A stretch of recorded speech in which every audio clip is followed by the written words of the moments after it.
Films and fans நேர்கள் அனைவருக்கும் வணக்கம். நான் தான் உங்களோட விஜய் கார்த்திக். இன்னைக்கு நான் மூவி ரிவ்யூல பார்க்க போற திரைப்படம் தூக்குதுறை. இந்த படத்துடைய ஒரு ஸ்டோரி. ஒரு கிரீடம் இருக்கு. அந்த கிரீடம்னா ஒரு பாரம்பரிய ஒரு ஊர்ல வந்து பாதுகாத்துட்டு இருக்காங்க.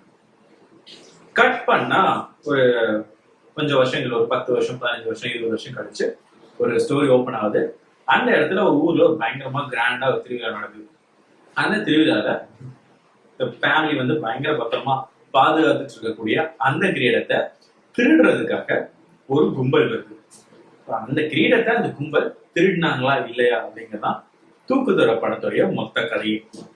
யோகி பாபு, மாரிமுத்து, இனியா மற்றும் படத்துல நடிச்சிருக்காங்க.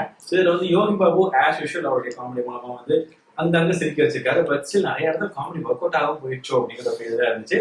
மாரிமுத்து, இதுக்கு முன்னாடி வந்த படங்கள்ல நீங்க மாரிமுத்துவை பார்க்கக்கூடிய கோணம் வேற மாதிரி இருந்திருக்கும். ஆனா அவர் இறந்ததுக்கு அப்புறமா அவர் நீங்க ஸ்கிரீன்ல பாக்குறீங்க அப்படிங்கிற பட்சத்துல அவரு நம்ம எல்லாரோட கணக்கு கண்டிப்பா ஹைலைட்டாக தெரிஞ்சிருக்காரு.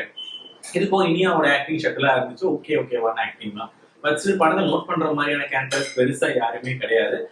மனோஜோடைய மியூசிக் ஓகேவா இருந்துச்சு. டெக்னிக்கல் டீம்லாம் நல்லா பண்ணியிருக்காங்க. பட் ஸ்டில் படத்துல பெரிய ஒரு பாசிட்டிவ் அப்படின்னு சொல்லிட்டு எதுவுமே கிடையாது. படத்துல நான் பார்த்த நெகட்டிவ், யூஸ்வலா வந்து ஃபர்ஸ்ட் ஹாஃப் நல்லா மெருகேற்றி செகண்ட் ஹாஃப் டெவலப் பண்ணக்கூடிய ஒரு ஃபார்ம் வந்து தமிழ் ஒர்க் அவுட் ஆயிருக்கு. ஆனா இந்த இடத்துல படம் ஆரம்பத்துல இருந்து ரொம்ப நல்லா தான் போயிட்டு இருக்கு. எங்கேயுமே படத்துக்கு கிரிப் கொடுக்கிற மாதிரியோ எழுதி பிடிக்கிற மாதிரியான ஒரு எலிமெண்ட் அப்படிங்கிறது எதுவுமே கிடையாது. பட் ஸ்டில் நீங்க வந்து யோகி பாபு ஃபேனா இருந்தீங்கன்னா அந்த படத்தை அப்படி இப்படி அட்ஜஸ்ட் பண்ணி ஒரு டைம் பார்க்கலாம். நியூட்ரல் ஃபேனா இருந்தீங்க அப்படின்னா இந்த படம் பார்க்கறது கொஞ்சம் யோசிச்சு பாருங்க. இந்த படத்துக்கு நம்ம சேனல்ல கொடுக்கக்கூடிய ரேட்டிங் 2 out of 5. இதே மாதிரி வேற ரிவ்யூ நான் சந்திக்கிறேன். இந்த start of signing off Vijay Karthik.